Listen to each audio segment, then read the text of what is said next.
सत्संग से सोधी आवे, नहीं जीव 84 में जावे। सत्संग से सोधी आवे, नहीं जीव 84 में जावे।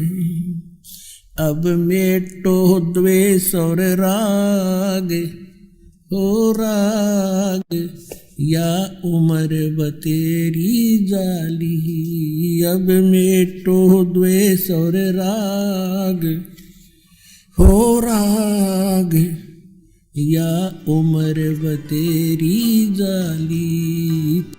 अपनात्मा, अब जैसे प्रतिमाएं बनाई गई हैं, ये ऋषियों ने समाधि लगाई और समाधि में जिसको भी जिस रूप में दर्शन मिले उसने उस मिट्टी की मूर्ति उसी बना दी। आगे चल के ये मूर्ति एक परंपरा बन गई।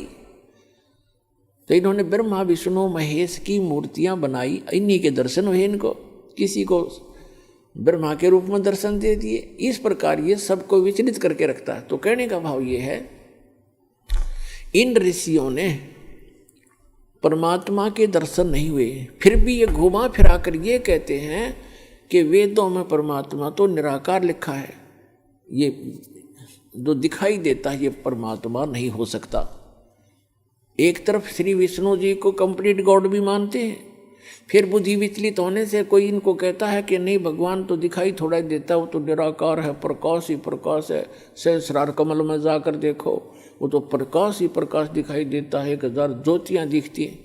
तो फिर ये वहाँ डगमग हो गए। सचमुच ये निष्कर्ष निकाल ही नहीं सके, क्योंकि इनकी साधना व्यर्थ थी, इनकम्प्लीट स्पिरिचुअल नॉलेज था।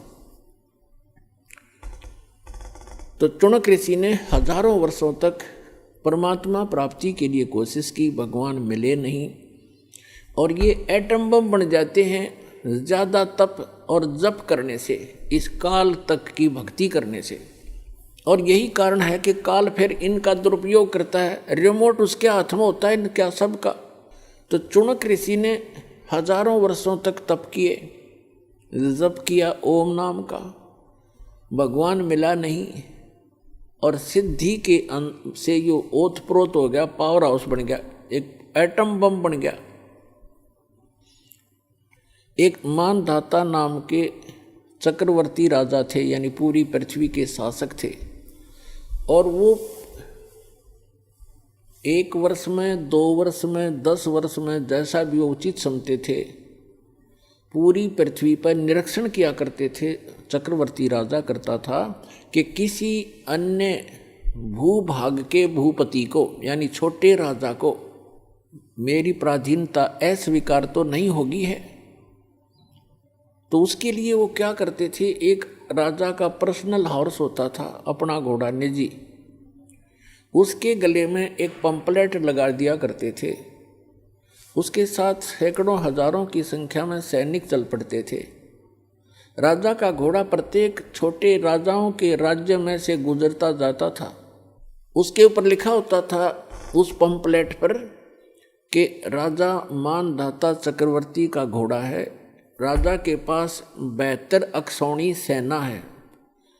अक्षौणी का वैसे उसका अलग से डिटेल होती है, लेकिन हम सिंपल सा मानकर चलते हैं, 72 करोड़ मान कर चलो। राजा के पास 72 करोड़ सेना है, और जिस भी राजा को राजा की पराधीनता अस्वीकार हो, घोड़े को पकड़ ले और बांध ले और युद्ध के लिए तैयार हो जा। तो वो घोड़ा जब लेकर जा रहे थे सैनिक, चुनक ऋषि की कुटिया रास्ते में थी। रास्ते में चुनक ऋषि ने पूछा भी कहाँ जा रहे हो सैनिक? उन्होंने कहा बाबा जी हम कोई काम जा रहे हैं। वो चले गए।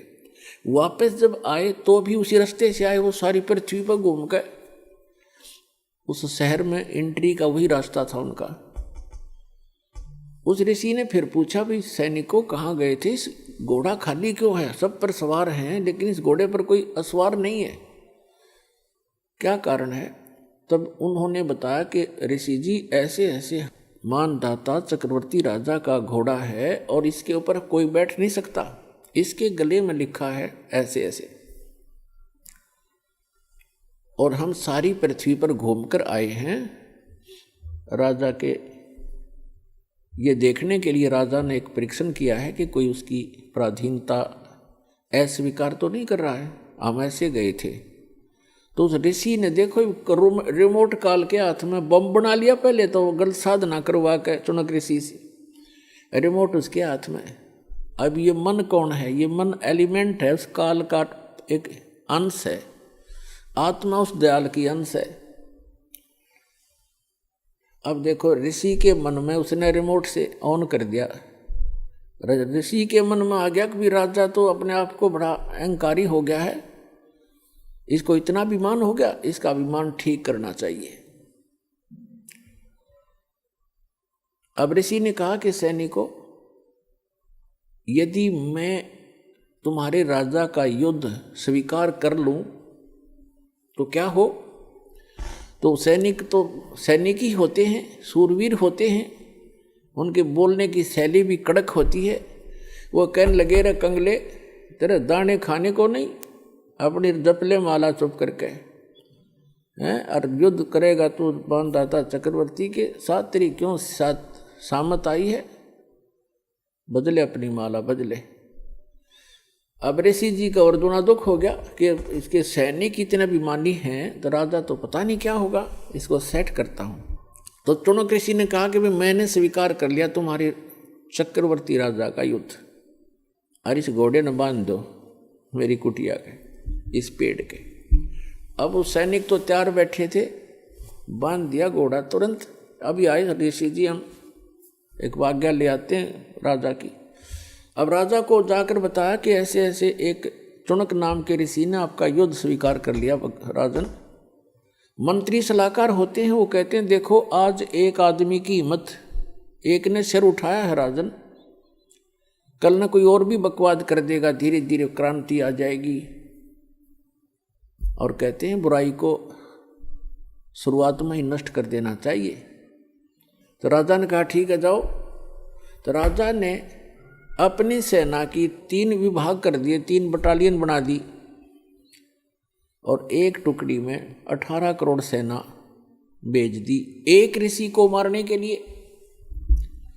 उधर से उस काल के पुजारी ने, चुनक ऋषि ने, ब्रह्म के साधक ने, सारे जीवन में जो डले ढोए थे उसकी 4 पुतली बना ली, 4 परमाणु बम बना लिए वचन से। पुणात्माओं, जो आध्यात्मिक मार्ग है, जो साधना ऋषि करते हैं, ये भगवान से ही कुछ पावर कलेक्ट कर लेते हैं। और वो तो समर्थ है जिसके वचन से सारे ब्रह्मांड चल रहे, सब जीव बन गए, सब पशु पक्षी बन गए, बन रहे हैं, उसी तरह क्रिया कर रहे हैं। वो तो उसके वचन की शक्ति से, और उसी में से थोड़ी सी सिद्धि यानी हल्दी की गांठ प्राप्त करके ये मनुष्य भगवान बन बैठता है। तो चुनक ऋषि ने उस सारे जीवन में जो डले डोए थे, जो कंकर पत्थर इकट्ठे करे थे सिद्धियों के, उसकी 4 पुतली बना दी, 4 एटम बम बना दिए, परमाणु बम। एक पुतली छोड़ दी, उसके इतने टुकड़े हो गए एक पुतली के, और उस 18 करोड़ सेना का सेकंडों मिनटों के हिसाब में नाश कर दिया, कत्लेआम कर डाला। राजा ने दूसरी टुकड़ी भेज दी, ऋषि ने अपना दूसरा परमाणु छोड़ दिया, 72 करोड़ सेना का नाश कर दिया उस काल के पुजारी ने। अब गीता अध्याय नंबर 7 के श्लोक नंबर 18 में गीता ज्ञानदाता कहता है, ये ज्ञानी आत्मा है तो उदार अच्छी आत्मा है, चले थे भगवान पाने के लिए, लेकिन ये मेरे वाली अनुतम अटल अटल अनुतम यानी मेरे वाली ही अनुतमाम अति घटिया गति में स्थित रहे। अब देखो चुनक ऋषि ने 72 करोड़ सेना का नाश कर दिया। पुण्यात्माओं, चाहे कोई तीर तो मार दे, कोई तलवार से काट दे, कोई गोली लाठी तो मार दे, पत्थर तो मार दे, उसको उतना ही पाप लगता है। और चाहे कोई वचन से मार दे, उसका वो हथियार है तो उतना ही अपराधी है जितना कि गोली से मारने वाला होता है। अब पूरी पृथ्वी पर चुनक ऋषि की महिमा होगी, लेकिन उस कमबख्त ने ये नहीं पता तेना तो अपने भविष्य में बबुल बिजली। अब यहाँ परमात्मा कहते हैं 72 अक्षौणी अक्षय करी, चुणक ऋषिश्वर एक, ये दे धारे जोरा फिर ये सभी काल के वेख। ओए होए, सूक्ष्म वेद में बताया परमात्मा ने कि 72 अक्षौणी अक्षय करी, 72 अक्षौणी का नाश कर दिया, चुणक ऋषिश्वर एक। पुण्यात्माओं, ये सूक्ष्म वेद की वाणी कोई बालकों की नहीं है, ये इतना गूढ़ रहस्य छुपाए हुए हैं अपने अंदर। ये इन आज तक के ये कबीर पंथीर फलाने इन रोज पढ़ते थे, गरीबदासी इनका कख भी समझ में नहीं आया। चुणक ऋषिश्वर एक, ऋषिश्वर जैसे मुनि मुनिवर, ऋषि ऋषिवर, ऋषिश्वर यानी ऋषियों में श्रेष्ठ, उन श्रेष्ठों में भी श्रेष्ठ, परम श्रेष्ठ ऋषि। उस परम श्रेष्ठ ऋषि के ये काले कर्म है, ये कर्तव्य है काले कारनामे। क्या बताते हैं कि 72 अक्षौणी अक्षय करी, चुणक ऋषिश्वर एक। उस अकेले ने 72 करोड़ का नाश कर दिया। और फिर बताते हैं दे धारे जोरा फिरे, जोरा माने मौत। क्या ये चलती फिरती मौत है तुम जिनको ऋषि कहा करते थे? ये दे धारे जोरा फिरे, जोरा माने मृत्यु। ये सभी काल के भेख। एक दुर्वासा नाम के ऋषि थे, ऐसे सिद्धि ये काल की साधना करके ओम नाम तक की, और ये भी सिद्धि युक्त हो गए। एक बार श्री कृष्ण जी के पुत्र प्रद्युम्न सहित और कुछ अन्य यादवों ने जाकर दुर्वासा ऋषि के साथ मजाक कर दिया, एक गर्भवती लड़की का सांग बना लिया। प्रद्युम्न को गर्भवती लड़की जैसा स्वांग कर लिया, उसके पेट पे एक कढ़ाई बांध लिया, छोटा सा कढ़ाई जैसे छोंक छांक लान की हुआ कर कढ़ाई, सूखी सब्जी बनाने की, और ऊपर का कपड़ा लपेट दिया, लोगड़ लगा दिया, बांध दिया, और लड़कियों वाले वस्त्र पहना कर ले गए। एक उसका नकली पति बना लिया। और द्वारका के बाहर बनी में जंगल में दुर्वासा भक्ति कर रहा था, दूना लाए बैठा था। तो सबको ये हो गया था नगर में कि बड़ा पहुंचा हुआ ऋषि है, भविष्य भूत और वर्तमान की सारी जानता है। तो वो श्री कृष्ण जी की आड़ में अभिमानी हो गए थे यादव सारे। वो श्री कृष्ण तो ऊपर किसी ने नहीं माने थे। फिर भी जैसा तत्व ज्ञान की कमी से इतनी त्रुटियां सभी में आ जाती हैं, तो वो इकट्ठे होकर चले कि भी चलो दुर्वासा की परीक्षा लेते हैं, ये कैसा बहुत भविष्य की जानता है। दुर्वासा जी के पास जाकर कहने लगे कि महाराज जी, इनके बहुत दिनों के बाद विवाह के 10-20 वर्ष के बाद परमात्मा ने सुनी है, और ये इसकी पत्नी है, इसको गर्भ रहा है। ये उतावले हो रहे हैं ये जानने के लिए कि इनके पुत्र होगा या पुत्री। आप तो भूत भविष्य की सारी जानते हो। दुर्वासा ने देखा अपना जानते हैं, दूरबीन लगा के, वो तो सारा फंड था। उसने श्राप दे दिया उनको कि इससे यादव कुल का नाश होगा। भागो उठाया चमटा, फिर वो करी लाल आंखें, वो बालक भाग लिए। उसके वचन से 56 करोड़ यादव आपस में लड़के मर गए, कट के कत्लेआम कर दिया उन्होंने। उस वचन से इतना प्रभाव हो गया उनमें, आपस में लड़ मरे। तो यहाँ क्या कहते हैं, सूक्ष्म वेद में कहा है कि दुर्वासा कोपे तहाँ समझने आई नीच, और 56 करोड़ यादव कटे, वह मची रुधिर की कीच। ओए होए, 56 करोड़ आदमी कट कर मर गया आपस में लड़के। दुर्वासा के श्राप थे, श्री कृष्ण रक्षा नहीं कर सका। श्री कृष्ण जी के पोते परपोते स्वयं उसके बच्चे सारे मारे गए।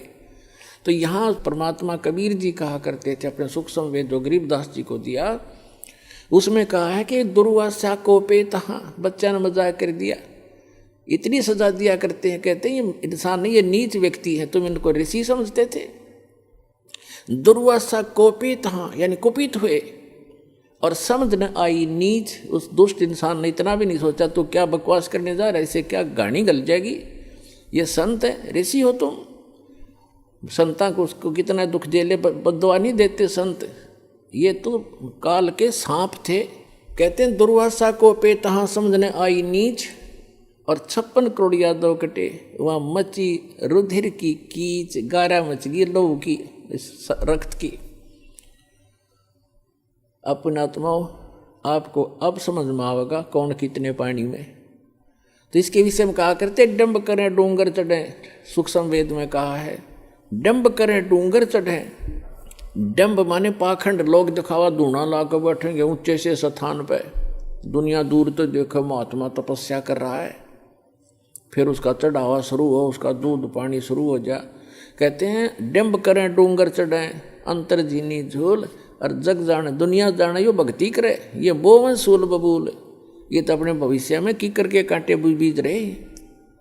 अब जो चुनक ऋषि था उसने जो 72 करोड़ सेना मार दी उस राजा की, बेमतलब बकवास करी। ऋषि का अपना अलग से फील्ड है, साधक का, राजा का अपना फील्ड है, वो अपना काम करे, ऋषि अपना करे। ठीक है, कोई आवे तो सलाह अच्छी दे, ना हो तो भाई वो अपने काम में लग रहा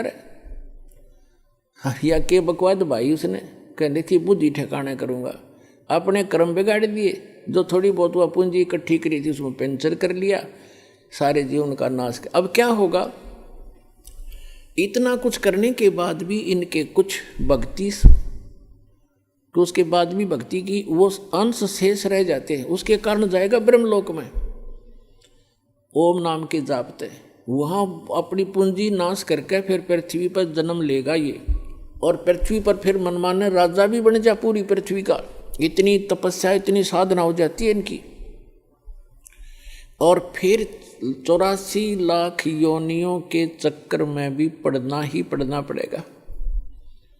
जब इसका 84 लाख योनियों में कष्ट उठाने का नंबर आवेगा, जब ये कुत्ता बनेगा ये चुनक ऋषि, और इसके सिर में जख्म होंगे, कीड़े पड़ेंगे, और वो कीड़े जो 72 सोनी सेना मारी थी इसने चूट चूट कर खाएंगे। तो पुण्यात्माओं, परमात्मा के सिद्धात्म ज्ञान से आपको पता चलेगा कि कौन से, जैसे गीता अध्याय नंबर 7 के श्लोक नंबर 29 में कहा है कि तत्वदर्शी संत जब मिल जाएगा वो व्यक्ति तत्ब्रह्म से परिचित हो जाते हैं, संपूर्ण अध्यात्म ज्ञान से, सभी कर्मों से परिचित हो जाते हैं उस तत्व ज्ञान में। ऐसा ज्ञान है। देख कौन कितना बड़ा मुकदमा मोल ले लिया चुनक ऋषि ने बगैर ज्ञान के। ऐसे अग्नि में हाथ डाल देते हम अपने आत्मा। परमात्मा कहते हैं तुमने उस दरगाह का, तुमने उस सच्चे दरबार का मैल नहीं देखा और धर्मराज के तिल तिल का लेखा। उस सच्चे परमात्मा के आदेश से धर्मराज यहाँ का जो चीफ जस्टिस है एक ब्रह्मांड का, कहते हैं वो एक मासा कम नहीं कर सकता, तिल की वृद्धि नहीं कर सकता, वो उसको सब भोगने पड़ेंगे तुमने। जैसे भी सोच भी अगर गलत रखते हो तुम, सोच का भी भोग भोगना पड़ेगा। आपने कर दिया हो तो कहना है क्या है।